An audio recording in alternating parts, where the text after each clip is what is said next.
Bond has been set for two teens who are accused of killing a French Quarter tourist. Both teens now face $1 million of bond. There's three teens that are being tried as adults in this case. At least one of the teens accused was wearing an ankle monitor at the time of the shooting. WDSU reporter Shay O'Connor is live with how leaders are pushing for millions in federal dollars to be spent on live ankle monitoring. Shay.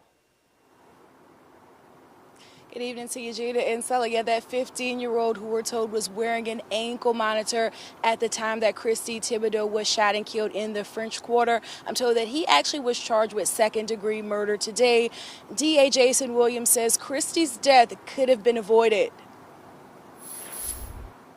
If that signal had come out that he was outside of his home during those AM hours, he would have immediately been picked up before he even encountered Ms. Thibodeau. District Attorney Jason Williams says real-time ankle monitoring should be the focus when it comes to the juvenile justice system. This house is on fire. It's been on fire for the past couple of years as it relates to young people not being where they're supposed to be. An ankle monitor could be the hose pipe to put that fire out, and so that money needs to be used for that purpose like yesterday.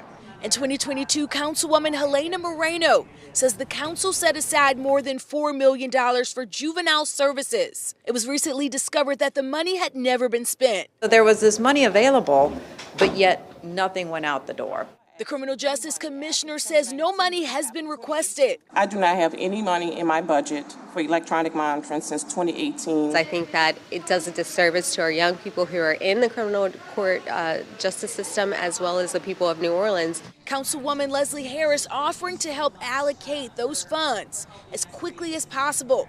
Williams says real-time monitoring would immediately alert ankle monitoring programs if a violation happens. I would expect for that money to go very quickly to a company that is already operating, that can do this work today, that if a kid tampers with a monitor at 1:30, someone can be there by 1:35 or 1:40, picking that person up, bringing them into custody.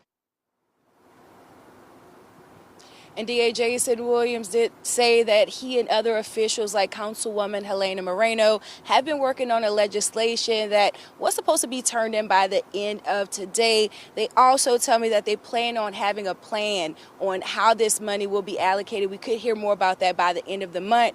Meanwhile, the deadline is in December. And of course, you can visit our website, WDSU.com, for more on this. Reporting live from JJIC, Shay O'Connor, WDSU News.